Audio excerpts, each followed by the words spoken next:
Vocês sabem sobre qual assunto a gente vai tratar a partir de hoje? Escatologia. Vocês sabem o que a palavra escatologia significa?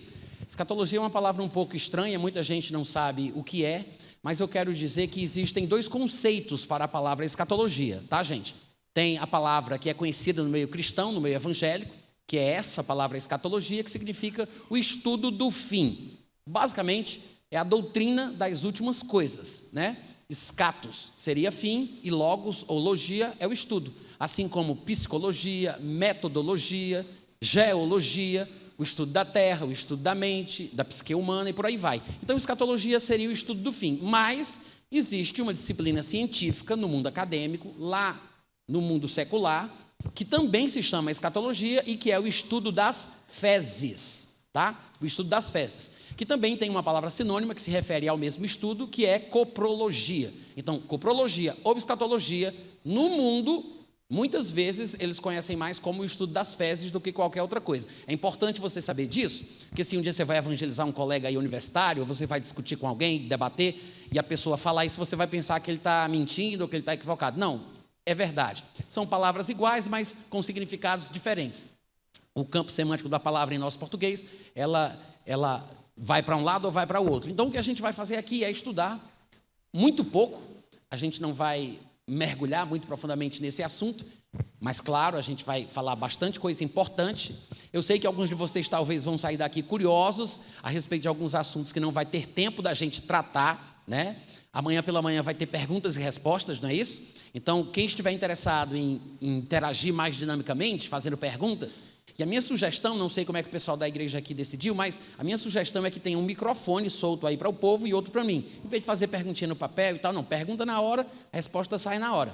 A pergunta é fácil, mas a resposta às vezes é difícil. Você pergunta em 2 minutos, eu respondo em 30. Então, assim, vocês vão ter que ter paciência, porque para explicar eu preciso provar o porquê que eu penso da forma que eu penso. Então, às vezes, leva muito tempo. Não é só uma questão de, vamos separar 20 minutinhos para pergunta e resposta. Às vezes, leva mais tempo do que 1 hora, 1h30. Claro que a gente vai se adequar à nossa realidade, o tempo que a gente tem, mas amanhã de manhã, perguntas e respostas. Aí você pergunta o que, porventura, não tiver sido tratado. Como a gente vai ter pouquíssimo tempo, hoje à noite, a gente vai ter 2 intervalos, pelo que me foi passado, o primeiro tempo de 2h30, o segundo vai ser de 3 horas. Não é isso? Não, gente.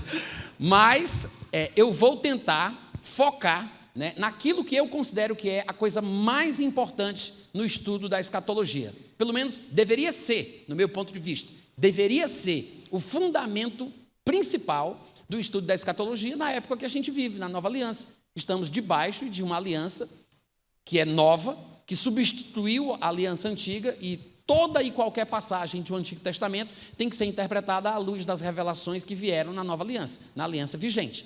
Então, não tem porquê a gente querer estudar sobre o assunto sem muito tempo e partir para os textos de Daniel, de Jeremias, de Ezequiel, ou mesmo para o texto de Apocalipse, que é uma espécie de coxa de retalho de profecias do Antigo Testamento, mais especialmente do livro de Daniel. Não é que não seja importante, é porque a gente tem que remir o tempo, né? A gente tem que aproveitar o espaço que a gente tem, o tempo que a gente tem. Não dá para estudar a Bíblia toda numa noite só. Agora, por que eu considero os textos do Novo Testamento importantes?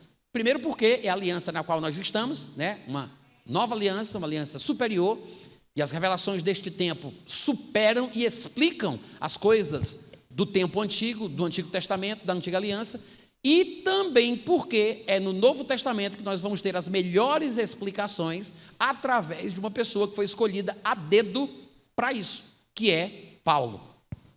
Claro que há muitos escritores que foram inspirados por Deus, cada um para fazer o seu papel, desempenhar a sua missão, a sua função, mas Paulo, ele parece se destacar dos demais.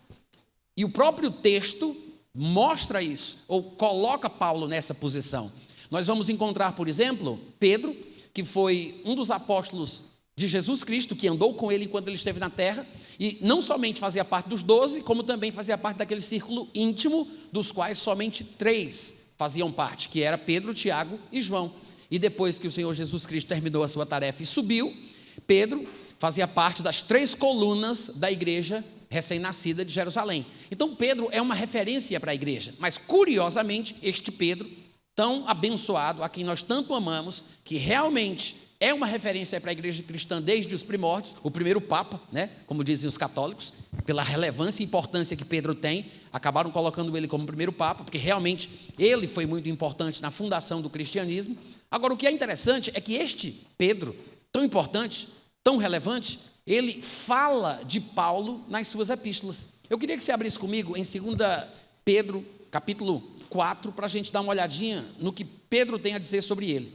Claro que nós vamos encontrar nas epístolas Paulo falando de Pedro, Pedro falando de Paulo. Agora, como cada um fala do outro, é que nos dá o entendimento necessário para a gente tirar a bênção do negócio todo. Eu disse o capítulo? É 2 Pedro, capítulo 3, tá, gente? 2 Pedro, capítulo 3, versículo 14. 2 Pedro, capítulo 3, versículo 14. Por essa razão, pois, amados, esperando estas coisas, ele está falando também sobre o fim dos tempos, empenhai-vos por ser desachados por ele em paz, sem mancha e irrepreensíveis. E tende por salvação a longanimidade de nosso Senhor, como igualmente o nosso amado irmão Paulo vos escreveu, segundo a sabedoria que lhe fora dada. Gente, eu sei que não tem nada a ver com o assunto que a gente vai começar a falar, mas eu não posso passar por esse versículo sem fazer um pequeno comentário. Vocês perceberam que Pedro chamou Paulo de amado irmão? Ele não se referiu a ele como o grande apóstolo? O apóstolo Paulo, o homem de Deus, o bispo, o vice-deus, o diabologista, o PhD em divindade, o pastor. Não, ele não usou o que nós achamos que são títulos. Estas posições, apóstolo, profeta, evangelista, pastor e mestre, são funções que são desempenhadas por homens que recebem dons correspondentes à função que vai ser exercida. Deus concedeu, estabeleceu na igreja apóstolos, profetas, evangelistas, pastores e mestres, cada um com uma função.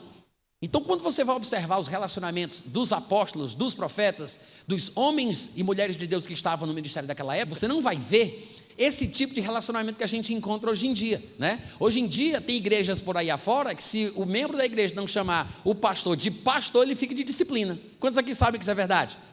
Tem ou não tem? Não diz qual é o nome da igreja, não. Mas tem ou não tem igreja assim? Tem.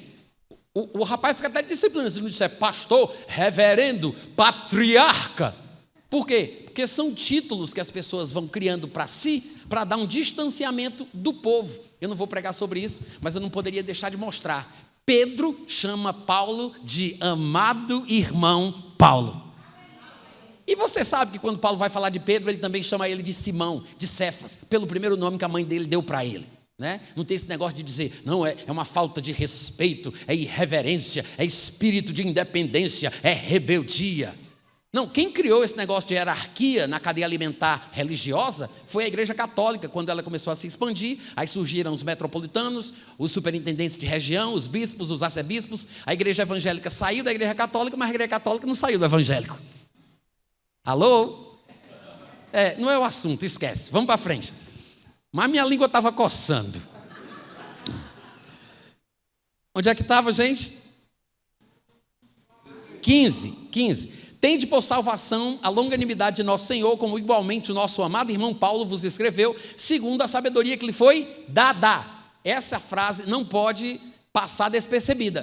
Pedro disse, Paulo costuma escrever segundo a sabedoria que lhe foi dada. Claro, Paulo falava e escrevia segundo a sabedoria que lhe foi dada. Só que essa expressão, sabedoria que lhe foi dada, é uma coisa que a gente já encontrou em outros lugares da Bíblia. Vocês sabem que quando Jesus Cristo foi para a sua terra natal, e ele já tinha os seus discípulos lhe acompanhando, os discípulos foram com ele.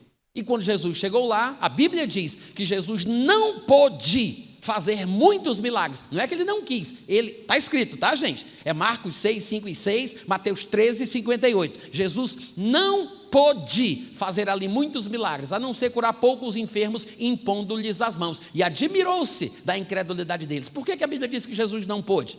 Porque quem não pode é porque a pessoa tenta e não consegue. Se ela tenta é porque ela quis, porque ninguém tenta sem querer. Jesus quis, Jesus tentou, mas não deu certo.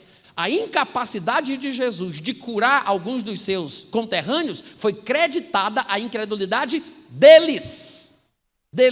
Mas é interessante que a Bíblia diga isso. Nessa ocasião, Jesus experimentando essa dificuldade com seus conterrâneos, Pedro estava lá, mas alguns se admiraram com ele e disseram: de onde vêm esses poderes miraculosos para ele?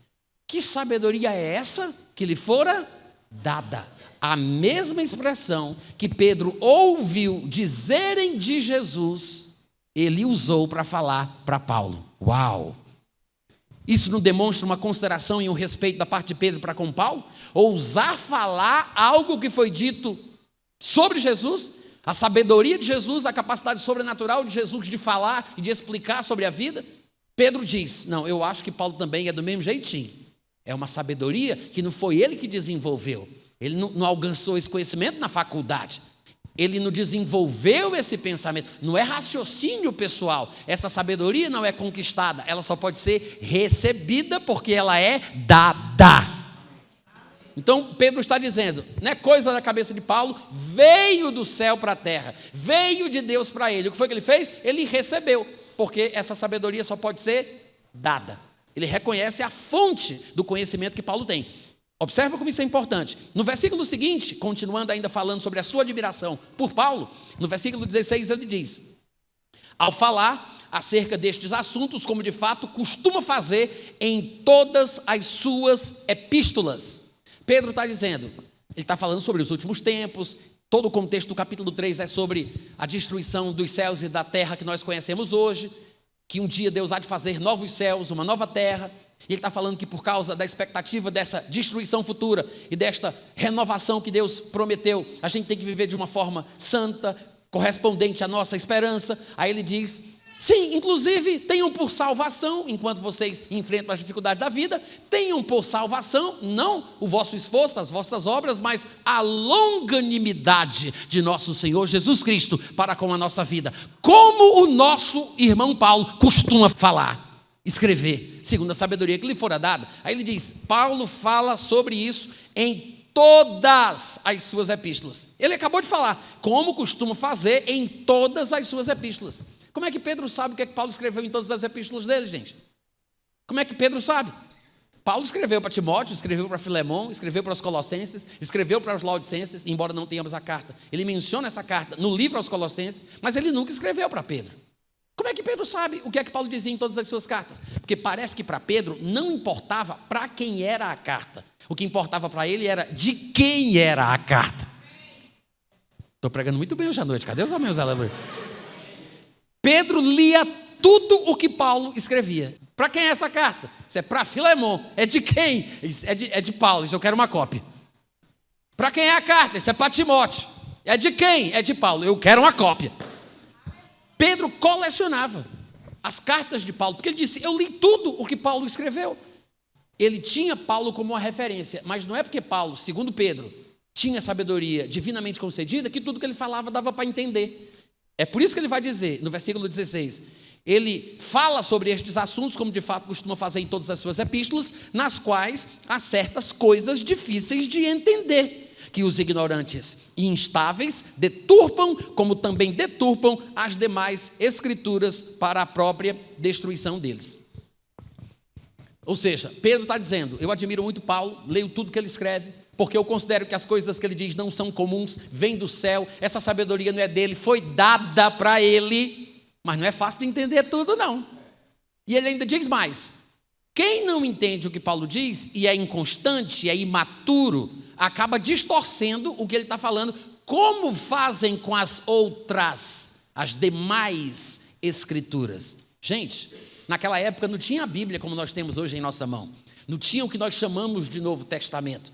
A carta de Paulo era escrita à mão, mas era copiada à mão e passada por meio de manuscritos ou pergaminhos para toda a comunidade cristã naquela época. Ainda não se tinha o conceito de Bíblia como nós temos hoje, do livro sagrado, essa coletânea de livros inspirados. Eram apenas cartas, fragmentos que passavam de mão para mão. Mas para Pedro, as cartas de Paulo tinham o mesmo valor que o Antigo Testamento tinha. A única Bíblia conhecida por Pedro e por Paulo naquela época era o que nós chamamos de Antigo Testamento. E Pedro está dizendo, as pessoas inconstantes distorcem o que Paulo fala exatamente como fazem com as outras escrituras. Pedro está Provavelmente na história cristã, Pedro tenha sido a primeira pessoa a dizer que os textos de Paulo deveriam estar na Bíblia Sagrada, porque ele iguala o texto de Paulo com a palavra de Deus. Gente, você falar isso de uma pessoa que viveu e morreu, que tem um testemunho, um histórico, e as pessoas têm reverência para com aquela figura, é uma coisa. Agora, você ter a maturidade, a humildade de perceber que essa pessoa que está viva na mesma época que você, porque os dois eram contemporâneos, e Pedro olhar para Paulo, Paulo perseguiu a igreja, se converteu depois, Pedro andou com Jesus, viveu com ele, e Pedro olhar para Paulo e dizer: eu aprendo demais com esse homem. Para mim, o que esse homem escreve tinha que estar na Bíblia. O testemunho de Pedro fica mais importante pela importância que ele tem, pela relevância da pessoa de Pedro, pelo fato de ter sido escolhido por Cristo, porque andou com ele, porque era apóstolo do Senhor, coluna da igreja de Jerusalém. Aí ele olha para um Zé Ninguém, que nem era crente quando Jesus estava na terra, aí diz: esse homem me abençoa demais, eu leio tudo o que ele escreve, o que ele fala é igual às coisas que Jesus dizia, é uma sabedoria que foi dada. Para mim, a palavra dele tinha que estar na Bíblia. Você observa como isso nos mostra que o próprio Novo Testamento, a própria Bíblia, destaca Paulo dos demais? Vocês observam isso? Não é tudo, à medida que nós estivermos aqui estudando sobre esse assunto, e você vai ver que Paulo, ele foi escolhido a dedo por Jesus Cristo. E Jesus escolhe ele para transmitir coisas para Paulo, para que Paulo as repasse para a igreja. Entre as coisas que Jesus vai tratar com Paulo, nestas aparições especiais, né? Nestas viagens de volta que Jesus vai fazer para falar com Paulo pessoalmente, face a face. Nestas viagens você vai ver que um dos assuntos que Jesus decide tratar com Paulo é sobre escatologia, é sobre o arrebatamento. Que é por isso que eu estou primeiro aqui, mostrando para vocês a importância de Paulo como referência doutrinária na igreja cristã, no Novo Testamento, para que depois você entenda o porquê que o arrebatamento não é uma questão, um assunto irrelevante, como alguns colegas pós-tribulacionistas, por exemplo, querem sugerir. Catedráticos, acadêmicos, homens versados nas letras, cujos livros eu, inclusive, compro, leio e admiro, costumam dizer que o arrebatamento é apenas uma coisa que vai acontecer no final da tribulação. É assim, é algo que vai acontecer, mas não é algo pelo qual o crente deva viver, que deva pensar, é uma coisa que vai acontecer, mas não é tão importante, não tem relevância. E você vai ver, pela abordagem que eu vou fazer aqui hoje à noite, pelo caminho que eu vou vir para tratar sobre ele, você vai ver que ele não tem nada de irrelevante. Muito pelo contrário, é um daqueles assuntos que Jesus Cristo decide não deixar de falar numa destas aparições especiais que ele concede a Paulo. Abre comigo lá em Atos capítulo 26, por gentileza, vamos dar uma olhadinha. Não, melhor, vamos para 1 Tessalonicenses capítulo 4, porque pelo menos vocês vão entender a ligação que eu vou fazer. Já que Paulo é tão importante assim como parece, claro, eu ainda vou comprovar com mais textos, mostrando para vocês esse aspecto do chamado e do ministério de Paulo, que ele vai receber de forma especial do Senhor Jesus Cristo. Mas vocês sabem que se Paulo é a referência que o texto parece dizer que ele é, até Pedro fala sobre ele, então o Novo Testamento está colocando Paulo em autoestima. Paulo está entre os escritores do Novo Testamento, mas Paulo parece ter escrito mais. Parece que ele escreveu 2/3 das epístolas, mais até do que os outros. A sua importância foi muito grande. De fato, Paulo é o primeiro a escrever os textos do Novo Testamento. Os evangelhos só vão ser escritos depois de boa parte das epístolas de Paulo. E há quem diga, estudiosos acreditam, que até mesmo a construção textual de evangelhos como o de Mateus possam ter recebido influência da doutrina expressada por Paulo em suas epístolas, pelo fato da epístola ter vindo primeiro, ter grande circulação e os evangelhos terem sido escritos depois, tá? Para você ter uma ideia da relevância do homem. Por causa disso, é lógico que os lugares onde nós deveríamos gastar mais do nosso tempo, quando vamos estudar escatologia, deveria ser as epístolas de Paulo. E claro que algumas delas se destacam dependendo do assunto que vai ser tratado. No caso da escatologia, a gente não pode desprezar 1 Tessalonicenses e 2 Tessalonicenses. Alguns estudiosos, inclusive, costumam falar, talvez em tom de brincadeira, ou sendo apenas graciosos, que as epístolas de Paulo aos Tessalonicenses seriam o Apocalipse de Paulo. Ou seja, devido à importância do conteúdo que as duas epístolas têm. Seria o Apocalipse de Paulo, porque lá está condensado praticamente toda a escatologia paulina. O arrebatamento, a tribulação, o anticristo, a punição final, etc, etc. Tá? Mas nós vamos usar como esboço do estudo que a gente vai fazer, que a gente vai tratar aqui hoje à noite, a gente vai usar como esboço um trecho de 1 Tessalonicenses capítulo 4, do versículo 13 ao 18. Esse aqui é o nosso esboço. Tá? É o rascunho, o esboço da mensagem de hoje à noite. Tópico número 1, versículo 13. Tópico número 2, versículo 14. Tópico número 3, versículo 15. É assim que a gente vai fazer, tá? Então, sabendo que Paulo é relevante, eu quero chamar a sua atenção para como essa parte do texto, né, essa porção, do 13 ao 18, como é que ela começa. Paulo diz no versículo 13: não queremos, porém, irmãos, que sejais ignorantes com respeito aos que dormem, para não vos entristecerdes como os demais que não têm esperança. Primeira coisa que eu queria que você entendesse é que quando Paulo diz assim, queremos, porém, irmãos, que não queremos que sejais ignorantes com respeito aos que dormem. Ele não está falando que os crentes que morrem estão dormindo. Ele não está dizendo isso. Eu sei que alguns de vocês já devem ter ouvido por aí, né, no mundo afora, nas pregações do YouTube, nos livros que vocês andaram lendo, alguma coisa assim, que quando o crente morre ele vai dormir, né?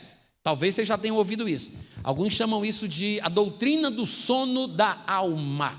A Bíblia não parece aprovar ou apoiar a tal doutrina do sono da alma. Sim, a Bíblia fala sobre o sono do corpo, não o sono da alma.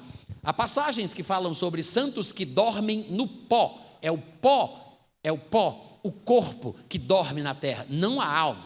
Porque o que eles querem dizer com isso é que quando a pessoa morre, ela fica inconsciente. Ela morre igual um cachorro, igual um camelo, igual um gambá, né? É igual um bicho, morreu, apagou. Mas não é verdade. Há muitos textos bíblicos que provam o contrário. A própria expectativa de Paulo em relação à passagem da morte mostra que a morte não é o que alguns pregadores estão dizendo que ela seja.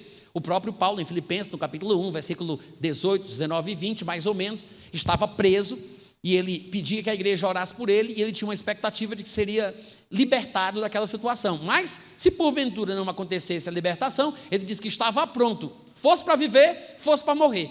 O viver é Cristo, morrer é lucro. Ele diz mais, incomparavelmente melhor. O que é que Paulo quer dizer com isso? Que morrer é melhor do que continuar aqui. Agora, só vai ser melhor se ele estiver vivo para comparar. Se ele estiver acordado e consciente para comparar. Não tem como ser melhor se ele vai ficar apagado e morto igual um cachorro. Como vocês estão entendendo? É por isso que ele diz, não sei o que hei de escolher, prefiro deixar o corpo e estar com o Senhor. Então, deixar o corpo, que é o que nós chamaríamos de morte, é a mesma coisa de partir para ficar com Cristo. É por isso que lá em 2 Coríntios, no capítulo 4 e 5, Paulo está falando sobre o nosso santuário terrestre, esse nosso corpo que é corruptível, deteriorável, que se acaba, se destrói, morre, mas que nós temos um edifício não feito por mãos nos céus. Ele diz que, embora estejamos no corpo e estejamos na carne, nós andamos por fé e não por vista, e preferimos deixar o corpo para estar com o Senhor. Porque enquanto estamos na carne, estamos ausentes do Senhor, mas quando deixamos a carne, estaremos com o Senhor. A morte física é só uma passagem, tá, gente? Lembra que Tiago diria que o corpo sem o espírito está morto? Ou seja, quando aquele bebê nasce é porque o espírito entra naquele corpo. Deus é o pai dos espíritos, os espíritos vêm de Deus. Quando o espírito entra no corpo, aí surge a alma. Então o espírito se junta com o corpo, aí surge a alma. E o homem passa a ser um ser trino, espírito, alma e corpo. E ele vai ser sempre assim. Há uma separação temporária no momento da morte física, onde a parte não material vai para uma dimensão compatível com a realidade espiritual que ela vivia antes, quando estava dentro do corpo, né? Mas depois esta parte não material vai se reunir novamente com a parte física e cada um vai para o seu devido destino. Se a pessoa está em comunhão com Deus, ela continua em comunhão com Deus. Se ela estava sem comunhão com Deus, ela continua sem comunhão com Deus. Quando a pessoa morre fisicamente, se ela é crente, salva, está em comunhão com Cristo, ela simplesmente passa para uma dimensão compatível com a realidade espiritual que ela tinha quando estava dentro do corpo. Está em comunhão com Deus? Então continua em comunhão com Deus. A pessoa está sem comunhão com Deus. Quando ela morre fisicamente, ela simplesmente parte para uma dimensão compatível com a realidade espiritual que ela tinha quando estava dentro do corpo. Está sem comunhão com Deus, continua sem comunhão com Deus. O espírito entra, a pessoa vive. Quando o espírito sai, a pessoa morre. Por que o espírito entra e o espírito sai? Porque a vida do corpo está no espírito. O corpo sem o espírito está morto. Mas o espírito, quando sai do corpo, ele não apaga, ele não desunera, ele não deixa de existir. Tá, gente? Ele continua existindo, consciente, muito bem acordado no lugarzinho para o qual ele foi destinado. Quantos estão entendendo? Então, quando Paulo diz, eu prefiro partir, ele está falando sobre sair do corpo, sobre morrer fisicamente, sobre sair daqui para ir para outro lugar. Ele não vai desunerar, apagar, ficar inconsciente no sono da alma. Não é isso que as Escrituras ensinam. A palavra dormir está sendo usada aqui como um recurso de oratória. É o que a gente também chama de figura de linguagem, né? É apenas uma forma de amenizar uma coisa mais dramática. É um eufemismo. Ele está falando dormir, mas ele está falando, na verdade, de morrer. Ele usa a palavra dormir como morrer. Tá? Existem várias figuras de linguagem, essa é uma delas. Porque, na verdade, o crente descansa das suas obras, repousa de toda a vida que ele vive aqui nessa terra. Não significa que ele vai dormir, porque, como Paulo disse em Filipenses, ele vai estar com Cristo. Se Cristo está acordado, não tem por que ele ficar acordado e eu dormindo. Ele quer ficar cuidando de mim lá dormir, que coisa para fazer, né? Se eu vou estar com Cristo, então, se Cristo está acordado, eu tenho que estar acordado.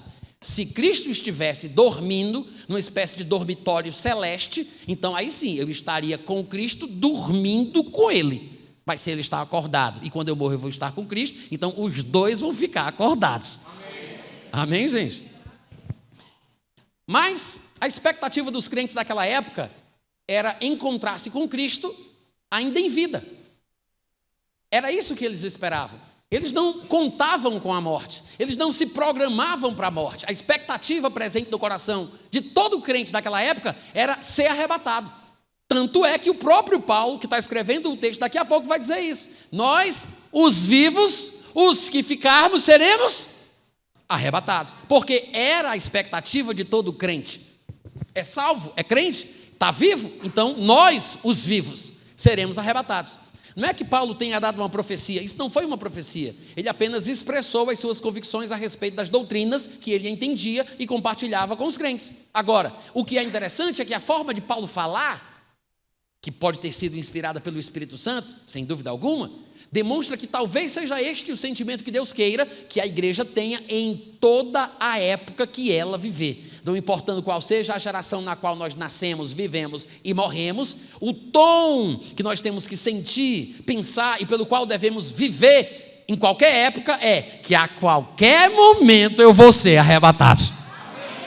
Ficou impresso isso para a eternidade, né? Nós, os vivos, seremos arrebatados. É assim que ficou impresso. Foi assim que o Espírito Santo inspirou Paulo para escrever. Não é um erro, Paulo não se equivocou, não é uma profecia que não se cumpriu. Não é nada disso, muito pelo contrário. É para que nós pensemos que a qualquer momento Jesus pode vir. Agora, no início do cristianismo, no período em que Paulo está escrevendo isso aqui, o povo estava muito confuso. E alguns deles começaram a pensar, tudo bem, Paulo, nós os vivos seremos arrebatados, mas e os nossos irmãos que estão morrendo? Está acontecendo ainda um bocado de crente morrer e Jesus não volta, o arrebatamento não acontece. O que é que vai acontecer com esse povo? Eles perderam a bênção, porque no arrebatamento nos encontraremos com o Senhor e estaremos para sempre com Ele, que inclusive uma das coisas que Paulo vai dizer aqui. Então, qual era a dúvida dos irmãos? De que quem morreu antes do arrebatamento, que era a expectativa que todo crente vivo tinha que ter, quem morreu antes perdeu a bênção. Aí Paulo está escrevendo a epístola para corrigir essa ideia equivocada. Paulo vai mostrar que quem morreu já furou a fila. É por isso que ele vai dizer, de forma nenhuma nós precederemos os que dormem. Eles já estão lá na bênção. Ou seja, os vivos são os retardatários. Porque quem morre já está com Jesus. É por isso que quando Jesus vier, Paulo vai dizer, eles vêm com Ele. Eles vêm com Ele. Que já estão lá, gente. Já estão lá. Então, em nada os crentes vivos precedem os crentes que morrem. A ideia de que eles estavam perdendo a bênção, porque a expectativa do crente vivo é ser arrebatado, em nada eles estavam perdendo. Essa ideia de que eles estavam perdendo a bênção era equivocada. Então Paulo, para corrigir isso, ele escreve: olha, não quero, irmãos, que sejam ignorantes a respeito daqueles que já morreram, para vocês não ficarem tristes como os demais que não têm esperança. Isso quer dizer o quê? Os demais é o povo de fora, é o povo que não é crente, é o povo do mundão, é o povo que não confessou Jesus. Estes são os demais. Estes são os que não têm esperança. Crente vivo ou crente morto, sempre tem uma boa esperança. Só tem coisa boa para o crente, vivo ou morto, tá? Quem não tem esperança, e você sabe que esperança é uma coisa relacionada ao que está por vir, né? Quem não tem esperança é o povo do mundo. É por isso que ele diz: os demais não têm esperança. E porque eles não têm esperança, quando alguém morre, eles ficam deprimidos, acabados, entristecidos. Paulo não está dizendo que a gente não vai sentir, tá, gente? Eu preciso explicar isso porque tem pessoas que se esforçam para me entender errado. Eu não estou dizendo que o crente não pode ficar triste. Eu não estou dizendo isso. Claro que a gente fica triste. A gente sente saudade, né? A gente queria conviver por mais tempo com aquela pessoa. A gente queria que ela estivesse conosco. Mas eu não posso entrar em depressão, pensar em me matar, tirar a minha vida, chutar o pau da barraca, sair de casa, estragar todo o meu futuro por causa de uma perda, por mais dolorosa que seja. Porque se o meu foco estiver na coisa certa, pelo que eu estou entendendo aqui, se o Espírito não me engana, sabe o que significa? Você não precisa acabar a sua vida por causa de uma perda dolorosa como essa. O luto não é o fim para o crente. Então, não vos entristeçais como os demais que não têm esperança por causa da morte de um parente, de um irmão, de um conhecido, ou seja lá o que for, tá? Eu sei que cada caso é um caso, e morte de crente não é exatamente a mesma coisa da morte de um incrédulo, mas a gente tem que colocar os pingos nos is e colocar o foco na coisa certa. E se algo não tem mais solução, solucionado está. Assim diz o Senhor. Versículo 14. Pois, se cremos que Jesus morreu e ressuscitou, assim também Deus, mediante Jesus, trará em sua... Como é que diz aí, gente? Em sua o quê? Só os vivos, sem tumulto, pode ser de 6 em 6. Versículo 14. Assim também Deus, mediante Jesus, trará em sua companhia os que dormem, ou seja, os que morreram. Por que os que morreram vão vir com Jesus? Porque estão com Jesus. E quando ele diz, Jesus os trará quando ele vier, ele está falando sobre trazê-los em espírito, não é em corpo. Paulo ainda não falou sobre a recuperação do corpo. Paulo não falou da recuperação do corpo destes crentes mortos. Por enquanto, ele menciona os crentes que morreram em seu estado espiritual. Mas estes crentes que já morreram recuperarão os seus corpos, só que não mais corpos mortais, porque serão ressuscitados e obviamente serão feitos semelhantes ao corpo de glória do próprio Senhor Jesus. Mas quando ele diz, ele os trará em sua companhia, ele não está falando que os trará já com um corpo físico, mesmo que seja glorificado. Não, eles vêm com Jesus, aí daqui a pouco Paulo vai dizer que eles ressuscitarão primeiro. A ressurreição é o conceito que está associado ao retorno do corpo à vida. Ainda que usemos a palavra para falar sobre a ressurreição do Estado de Israel, a ressurreição espiritual, ela basicamente diz respeito à ressurreição do corpo, ao ressurgimento do corpo humano. Então veja que ele diz, se cremos que Jesus morreu e ressuscitou, versículo 14, assim também Deus, mediante Jesus, trará em sua companhia os que dormem. 15. Ora, ainda vos declaramos por palavra do Senhor isto. Nós, os vivos, os retardatários, os que ficarmos até a vinda do Senhor, ou seja, quem morreu foi até o Senhor. Quem fica vivo, fica até o Senhor vir. Quem morreu foi até o Senhor, quem fica vivo espera até o Senhor vir. É assim que o crente tem que viver, amém, gente? Amém. Se eu morrer, eu fui me encontrar com Cristo. Se eu ficar vivo, Cristo vai se encontrar comigo. Né? Tudo dá no mesmo, tudo dá no mesmo. Aí ele diz, nós os que ficarmos vivos até a vinda do Senhor, de modo algum precederemos os que dormem, nem no encontro com Cristo, nem na recepção do corpo por meio da ressurreição, ou na recepção desse corpo glorificado, porque toda uma geração não vai morrer, que é essa geração que vai ser arrebatada ainda viva, mas também vai receber um corpo imortal, não pela ressurreição porque não morreu, mas vai ter o corpo milagrosamente transformado. Mas aí ele diz: nós não precederemos os que dormem, nem no encontro com Cristo, nem na recepção desse corpo novo. Que é por isso que ele diz: porquanto o Senhor mesmo, dada a sua palavra de ordem, ouvida a voz do arcanjo, ressoada a trombeta de Deus, descerá dos céus, e os mortos em Cristo ressuscitarão primeiro. Depois quem? Os vivos em Cristo serão transformados. Ou seja, Paulo está falando de um nicho específico.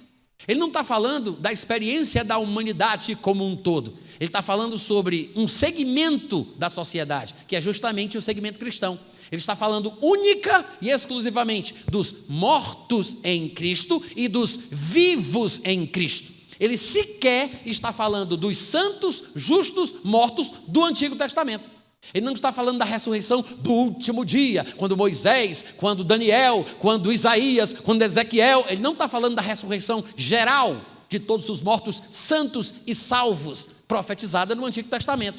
Ele está falando de uma ressurreição especial, uma ressurreição seletiva, que foi concedida a Paulo, explicada a Paulo pelo próprio Senhor Jesus.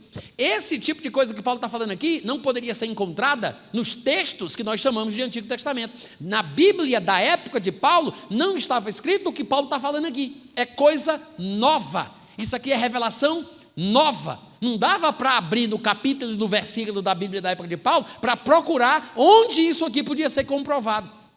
Por quê? Porque Paulo não encontrou em um texto sagrado. Não era um conhecimento de domínio público. É por isso que ele fala, olha aí, versículo 15: vos declaramos por palavra do Senhor. Quantos observaram isso? Vos declaramos pelo quê, gente? Através de quê? Palavra do Senhor. Ele não está falando pela Bíblia, que é a palavra do Senhor. Ele não está falando isso. Ele está falando sobre o que Jesus falou para ele pessoalmente. Uau! Alguém vai dizer: ah, Natan, você inventa demais. Ah, se eu tivesse essa capacidade. Infelizmente alguém veio e falou antes de mim. Abre a tua Bíblia lá em Atos capítulo 26. Atos capítulo 26. Todo mundo encontrou? Tá, então só falta eu. Essa passagem de Atos 26, ela é longa, tem muita coisa interessante aqui. Vocês sabem que é Paulo contando um pouco do testemunho dele de conversão para o rei Agripa. E em meio às coisas que ele diz, da experiência que ele teve, que Jesus apareceu, falou com ele em língua hebraica, aquela coisa toda, né, que vocês devem recordar. Em meio a estas coisas, em determinado momento, Paulo pergunta àquela pessoa, aquele ser que lhe aparece, que ele ainda não tem certeza de quem seja. Ele diz: quem és tu, Senhor? Aí Jesus diz: eu sou Jesus, a quem tu persegues. Deve ter sido um choque para Paulo, né? Mas logo em seguida, Jesus emenda, dizendo para Paulo o seguinte, versículo 16: mas, ou seja, eu sou Jesus a quem tu persegues, mas levanta-te, firma-te sobre teus pés, porque há um propósito na minha aparição, porque por isto foi que eu te apareci, para te constituir ministro e testemunha, tanto das coisas em que me viste, como daquelas pelas quais eu ainda vou te aparecer. Já parou para pensar nisso? Jesus já tinha morrido, já tinha sido sepultado, já tinha sido ressuscitado, já tinha subido ao céu, assentado à direita da majestade nas alturas. Aí Jesus faz uma viagem especial de volta para encontrar Paulo, para dizer para ele: Paulo, eu vim aqui fazer uma coisa, eu vim aqui só para te chamar para o ministério. Gente, pelo amor de Deus, para pensar na importância desse homem. Ele diz: eu te apareci para te colocar no ministério. Aí ele fala, não é só isso, né? Para te colocar no ministério. Mas o que é que Paulo vai ministrar? Paulo vai testemunhar sobre o quê? Ele vai falar sobre que assunto, qual é o conteúdo do ministério de Paulo. Aí Jesus ainda diz mais: tu vai falar das coisas que tu vai ver nesta visão, como também das outras coisas em função das quais eu ainda vou te aparecer. Uau! Vocês percebem por que que Pedro ficava tão impressionado com as coisas que Paulo dizia? Por que que Pedro reconhecia a fonte? Por que que Pedro identificava aquilo como uma coisa igual às coisas que Jesus falava? A mesma sabedoria, uma coisa que veio do alto, que só pode ser recebida, porque foi dada divinamente. Pedro sensível e humilde, né? Diga-se de passagem, como foi, como era, conseguiu identificar que Paulo só podia ter sido separado por Jesus Cristo. Não tinha como um homem falar desse jeito, escrever essas coisas, e ele está fazendo isso por conta própria. Não tem como. Pedro reconheceu a fonte. Jesus disse: eu te apareci para te constituir ministro e testemunha, tanto das coisas em que me viste, como daquelas pelas quais eu ainda vou te aparecer. Esse é um dos textos do livro de Atos que fala sobre o chamado e a abrangência do ministério de Paulo. Há 3 passagens no livro de Atos que mostram detalhes deste chamado e desta abrangência ministerial. A primeira que eu quis escolher foi essa, que é Atos 26, a segunda vai ser Atos 22 e a terceira vai ser Atos capítulo 9. São as 3 passagens, Atos 26, Atos 22 e Atos capítulo 9. Agora no capítulo 22, versículo 14 e 15, isso aqui é Deus chamando Ananias para ir falar com Paulo, né? Para colocá-lo no ministério. E Ananias retruca com Deus porque ele sabe quem é Paulo. É aquele que perseguia os cristãos, tentava destruir a fé dos cristãos e estava lá atrás de todo mundo para matar. Aí Ananias fica um pouco assim, mas ele aceita o chamado de Deus e vai fazer o que Deus está mandando ele fazer. Quando chega no versículo 14, Ananias falou para Paulo: o Deus de nossos pais de antemão te escolheu para, olha aí, para conheceres a sua vontade, para veres o justo e para ouvires uma voz da sua própria boca. Esse texto que está falando sobre características do chamado e do ministério de Paulo é um texto inspirado pelo Espírito Santo. Ele fez questão de registrar nesses termos para que nós tenhamos confirmação em mais de um lugar sobre a importância e a relevância de Paulo e do conteúdo dos seus ensinamentos. E você vai ver que o arrebatamento faz parte das coisas que Jesus contou para Paulo e Paulo repassou para a igreja. Observe bem como é que são as características do ministério de Paulo, para você depois não dizer que as coisas que Paulo dizia, por exemplo, o arrebatamento, são irrelevantes, como alguns colegas pós-tribulacionistas têm a cara de pau de dizer. Mas observa, Ananias disse: você foi chamado para conhecer a vontade de Deus. Gente, que chamada é essa, hein, pelo amor de Deus? Ser chamado para... Quem é que não quer ser chamado para conhecer o que é que Deus quer? Para conhecer a vontade de Deus. Não só isso, para conheceres a sua vontade, e foi chamado para ver Jesus. Uau! No chamado de Paulo, há uma cláusula que diz: você foi chamado para se encontrar com Jesus de vez em quando. Você foi chamado para ver Jesus. Conhecer o que Deus quer, ver Jesus e ouvir uma voz da própria boca dele. Não é o que Pedro ouviu e Pedro vai te contar. Não é o que João viveu e João vai te contar. Não é o que os apóstolos da igreja de Jerusalém vão te repassar da experiência que eles tiveram de primeira mão. Eles não vão te contar o que Jesus contou. Tu vai ouvir uma voz da própria boca dele. Então, não me admira que Pedro fique impressionado com Paulo.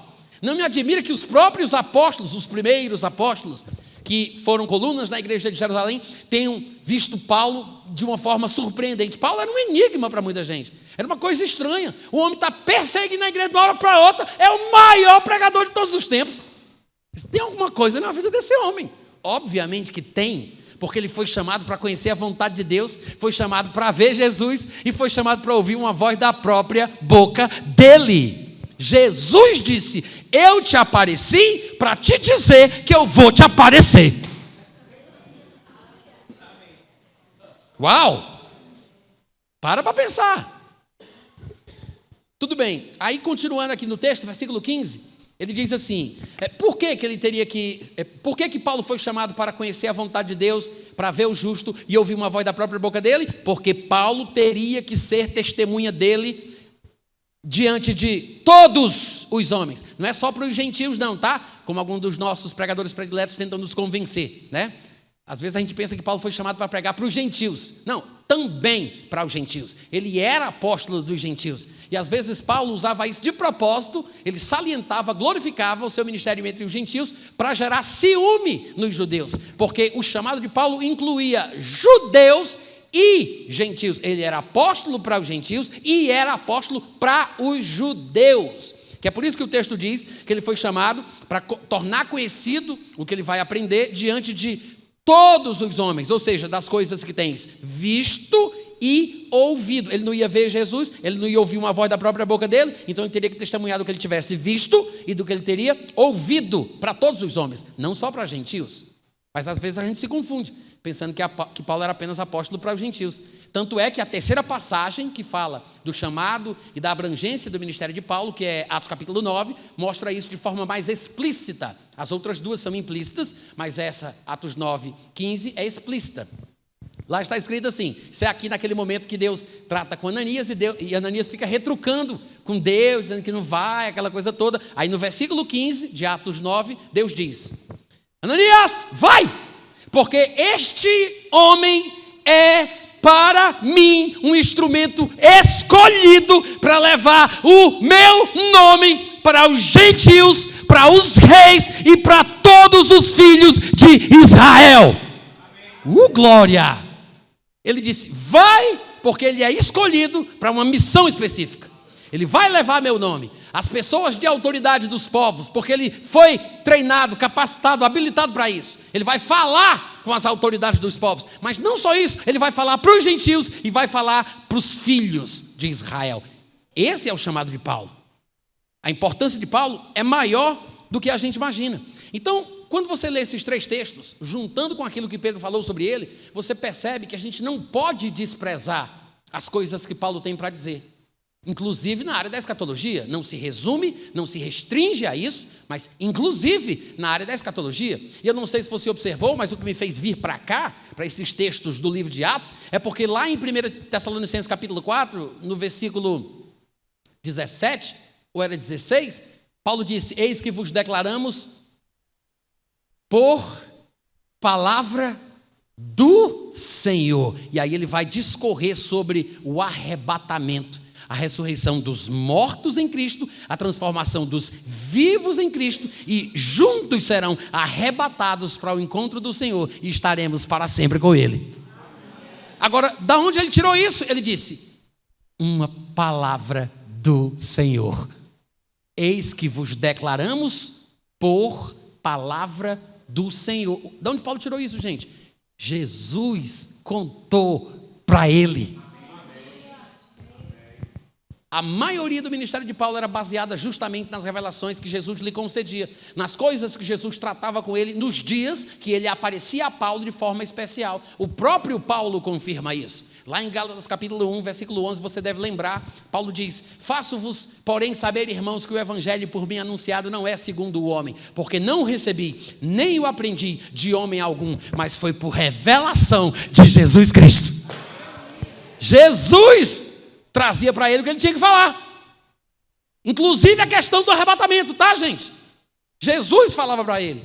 Até a ceia que a gente celebra nas nossas liturgias cristãs, não importa a cultura da igreja, toda igreja faz um tipo de santa ceia, né? De alguma forma. Até a ceia a gente pratica com base no texto de Paulo. Não é de outras pessoas. A gente não vai para os evangelhos. A gente não pega os textos de Marcos, de João. A gente vai para o texto de Paulo. A gente não sabe por quê. Tem coisas ali naquela passagem que são muito profundas, que explicam o que é e o que não é a ceia, né? Você pode até procurar lá no meu site, no meu canal do YouTube, sobre a ceia. Procura pela palavra ceia, no meu aplicativo, em qualquer lugar. Você vai encontrar várias pregações de 1 hora, onde eu exponho o texto de 1 Coríntios capítulo 11, versículo por versículo. Você vai ficar impressionado com o que Paulo está tratando ali. Mas, mesmo sem entender direito o que o texto realmente explica e ensina, a gente usa o texto de Paulo. Por que o texto de Paulo é tão importante? Por que o texto de Paulo é o padrão para a liturgia cristã da prática da Santa Ceia?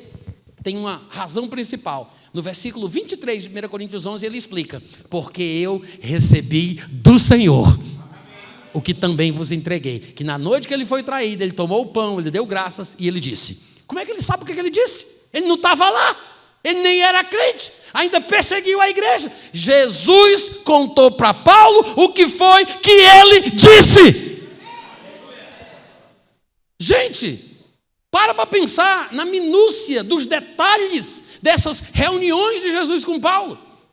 Como é que Jesus tratava sobre o assunto? Como é que Jesus explicava para ele? Da onde Paulo tirava essas coisas? Jesus contava tintim por tintim, coisinha por coisinha.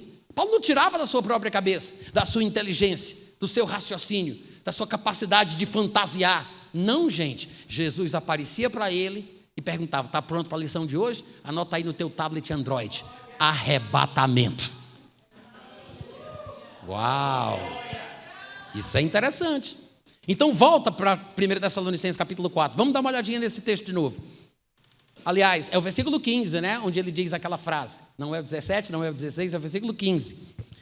Onde ele diz: ainda vos declaramos por palavra do Senhor. Ou seja, Jesus contou para ele. E outra coisa, antes da gente continuar a leitura, só para aproveitar aqui o gancho, eu quero reforçar essa ideia, esse conceito de que as coisas que Paulo compartilhava, ensinava, eram porque ele as recebia de Jesus Cristo. Nos dois textos mais populares sobre o arrebatamento, que são 1 Tessalonicenses 4 e 1 Coríntios capítulo 15, vocês devem lembrar do capítulo 15, é aquele capítulo onde Paulo fala só sobre ressurreição. Como em determinado momento ele lembra que vai ter toda uma geração que não vai morrer e por isso não vai ressuscitar, ele tem que falar desse grupo específico, que é o grupo que vai ter o corpo transformado, não por meio da ressurreição, que ele vem ensinando no capítulo 15, mas vai ter um corpo transformado exatamente como os mortos que ressuscitarão. Mas essa geração que não vai morrer vai ser transformada milagrosamente num átomo, que é a palavra grega que aparece lá, que nas nossas Bíblias foi traduzida por momento, né? Num momento, num abrir e fechar de olhos, num átomo, as pessoas serão transformadas.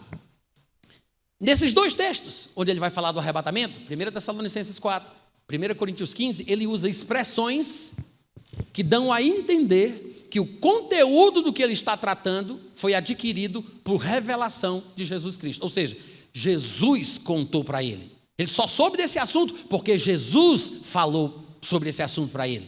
Em 1 Tessalonicenses 4, no versículo 15, a gente já viu, porque ele diz: vos declaramos por palavra do Senhor. Mas em 1 Coríntios 15, versículo 51, Paulo usa a seguinte expressão: eis que vos digo um mistério.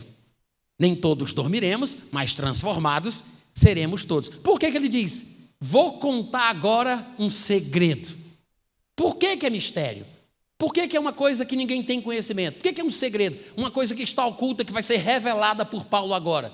Porque não tinha como se saber sobre isso, porque não estava escrito nem documentado em qualquer texto sagrado do Antigo Testamento. É uma revelação especial, divinamente concedida a Paulo, porque Paulo era um instrumento escolhido para levar a palavra de Deus.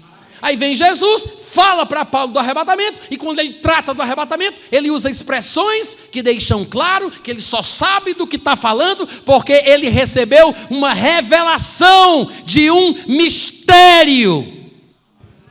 Conhecimento que ninguém tem. É um mistério, é um segredo. E aí Paulo é quem publica. Paulo é quem torna público, porque ele recebe por revelação. Os dois textos, 1 Coríntios 15, 51, 1 Tessalonicenses 4, 15, demonstram que o assunto do arrebatamento foi recebido numa destas viagens especiais de volta que Jesus fez para falar com Paulo. Amém, gente? Só isso teria que ser suficiente para a gente entender que o arrebatamento não pode ser um assunto irrelevante. Tem coisas sobre as quais Jesus não falou com Paulo, vocês sabiam disso? Tem coisas sobre as quais Jesus não falou com Paulo. Como é que a gente sabe? Porque Paulo disse isso. Se você vai ler 1 Coríntios capítulo 7, e ele vai tratar ali sobre relacionamentos conjugais, atração sexual, casamento, virgindade, você vai observar que ele fala muita coisa. Em meio às expressões que ele usa, tem momentos que ele diz assim: a respeito desse assunto eu não recebi mandamento do Senhor, mas vou dar a minha opinião, como quem alcançou a misericórdia de ser fiel. Mas eu também acho que eu tenho o Espírito Santo. Paulo diz isso, versículo 12, versículo 39, Paulo diz isso, ele diz 3 vezes, com expressões diferentes, em 1 Coríntios capítulo 7, que tem coisas sobre as quais ele não recebeu uma ordem, uma palavra, um mandamento de Jesus, Jesus não tratou sobre aquele assunto, mas ele vai opinar. Ele vai dar uma opinião, ele vai dizer o que é que ele acha que tem que ser feito. Ou seja, o que é que Paulo está dizendo? Ele está dizendo que Jesus não falou sobre tudo com ele. Tem coisas que Jesus simplesmente deixou de fora. Talvez porque ele sabia que o Espírito Santo guiaria os crentes em determinados caminhos pela verdade e eles chegariam a conclusões sensatas. Bom, pelo menos o arrebatamento não foi um desses assuntos que Jesus achou que dava para descartar. Uau! Amém, gente? Amém. Se Jesus tratou sobre o arrebatamento numa dessas viagens de volta para falar com Paulo, é porque o arrebatamento não é um destes assuntos sobre os quais Jesus não se importava de não falar. Agora, quando você vai ouvir os nossos colegas pós-tribulacionistas que colocam o arrebatamento como um evento de passagem, uma coisazinha passando, sabe? Vai acontecer, mas não é tão importante como os pentecostais querem que seja, né? Minha língua fica coçando para eu dizer o nome de um grande escritor que escreveu, que fala exatamente, eu não vou dizer não. Está no meu livro ali, mas eu não vou dizer assim, desse jeito, é muito ruim isso, né? Mas ele disse exatamente isso, que normalmente os pós-tribulacionistas não vão falar sobre o arrebatamento, porque o arrebatamento é uma coisa que vai acontecer, mas é um evento secundário, é uma coisa rápida, de passagem, sem propósito. Gente, porque na cabeça deles é uma coisa que não tem sentido, porque a versão deles do arrebatamento é assim: a pessoa está aqui na terra, aí o anticristo aparece, aí ela vai ser perseguida, vai tentar viver, aí vai ser um pega no pega, e corre para lá, corre para cá, e pega no pega, a hora não pega. Aí se ela sobreviver no final da tribulação, aí Jesus vem arrebatar ela até a camada de ozônio para descer. Para quê? Qual é o propósito? Ninguém, é igual a urubu, é porque ela está subindo para descontaminar a comida que pode fazer mal. Vai lá, descontamina e desce. Não tem sentido. É claro que não tem sentido, porque a versão deles é essa. Então, para eles, o arrebatamento é irrelevante. Não tem importância. Não está atrelado a propósito maior nenhum. É claro que não faz sentido, né? Mas, se você sabe que o que Paulo falava porque recebia de revelação da boca de Jesus, e numa destas viagens especiais de volta, Jesus não deixou o arrebatamento de fora, embora tenha deixado outras coisas, porque Paulo não soube de tudo que Jesus poderia ter dito, que teve coisas que Jesus não falou com ele, mas o arrebatamento não é uma dessas. Então o arrebatamento não é tão irrelevante, insignificante, como algumas pessoas estão querendo fazer parecer. Amém, gente? Amém. Vos declaramos por palavra do Senhor, ô glória! Os vivos, os que ficarmos até a vinda do Senhor, de modo algum precederemos os que dormem. Porquanto o Senhor mesmo, dada a sua palavra de ordem, ouvida a voz do arcanjo e ressoada a trombeta de Deus, descerá dos céus e os mortos em Cristo. Não é todos os mortos, não é sequer os santos mortos, os justos mortos, os mortos que são salvos. Ele está falando sobre os mortos em Cristo. A expressão em Cristo, nele, em quem, por quem, ou coisas semelhantes, né? Algumas variações, quando aparecem no Novo Testamento, elas se referem única e exclusivamente à igreja do Senhor Jesus. E a igreja do Senhor Jesus, ela não existe desde Adão. A igreja do Senhor Jesus não estava presente no Antigo Testamento. A palavra grega eklesia existia. Ela foi tomada emprestada por Jesus e pelos escritores do Novo Testamento, mas deram a ela um significado maior e especial. Mas era uma palavra que se usava para ajuntamento, reunião, partido político. Então a palavra, inclusive, vai aparecer na versão grega do Antigo Testamento, porque o Antigo Testamento hebraico foi escrito no grego no ano de 300, 200 e pouco antes de Cristo, né? Na época da expansão do Império Grego de Alexandre o Grande. Então, na versão grega, a palavra eclesia, que é a palavra traduzida para a igreja, vai aparecer no Antigo Testamento quando se fala, por exemplo, sobre a congregação dos filhos de Israel. Mas pensar que isso significa que a igreja do Senhor Jesus já estava presente lá, é cometer o erro de anacronismo. Isso é um termo técnico, tá? É um termo técnico que diz respeito a você colocar num tempo diferente uma coisa que aconteceu muito depois. É como se eu fosse querer entender um texto antigo, de 1000 anos atrás, a partir da realidade da vida que eu vivo hoje. Ou seja, eu olho com os meus olhos, à luz da minha cultura, da minha experiência, e eu interpreto um texto antigo como se fosse igual a hoje, as palavras tivessem os mesmos significados e por aí vai. Por que eu estou dizendo que é um anacronismo pensar que a igreja de Cristo já existia na época do Antigo Testamento? Porque a igreja surge somente quando Jesus faz por onde ela nascer. É por isso que ele diz, eu edificarei a minha igreja. Ela ainda iria nascer para que ela pudesse ser edificada. Lá em Efésios capítulo 4, do versículo 7 em diante, vocês devem lembrar, Paulo diz que Cristo subiu ao céu e concedeu dons aos homens. A uns ele deu para apóstolos, profetas, evangelistas, pastores e mestres, né? E aí, no capítulo 2 do mesmo livro de Efésios, Paulo diz que a igreja do Senhor Jesus foi edificada sobre o fundamento dos apóstolos e profetas. Ou seja, se os apóstolos, profetas, evangelistas, pastores e mestres são dons que só foram concedidos quando Jesus subiu, e se a igreja foi edificada sobre o trabalho, o ensinamento destes dons, apóstolos e profetas, obviamente que a igreja só pode ser construída depois que os apóstolos e profetas são concedidos aos homens. E não havia estes dons antes de Jesus ter subido. O que mostra que a igreja da qual o Novo Testamento fala, ela só surge depois que Jesus se assenta à direita de Deus, recebe a promessa do Pai e do Espírito Santo e derrama os dons aos homens. A igreja, ela surge depois. Então não tem igreja no Antigo Testamento. Quando a Bíblia fala sobre mortos em Cristo, ele está falando sobre os mortos da igreja, ou seja, quem virou crente depois que a igreja surgiu, quem aceitou Jesus, que está em Cristo, porque o confessou como Senhor, que é isso o que a expressão significa, estar nele, por quem, em Cristo, é uma referência a quem é da igreja. Então, ele está falando dos mortos em Cristo e vivos em Cristo. É uma ressurreição seletiva, particular, que somente Paulo recebeu de Jesus para compartilhar conosco. Ele não está falando da ressurreição final de todos os santos, de todos os crentes, de todos os justos, mas de uma ressurreição especial, a ressurreição dos mortos em Cristo, que vai acontecer no momento do arrebatamento dos vivos em Cristo. Amém, gente? Bom, a gente vai ter que encerrar agora por um minutinho. Só quero lembrar que tem livros meus ali atrás. Coincidentemente, os 3 livros que estão ali atrás são todos sobre escatologia, tá? Arrebatamento, anticristo e sobre a época dos pais da igreja, que é chamada de patrologia ou patrística. Quem tiver interesse, invista na sua vida e vá lá dar uma olhadinha também, tá bom?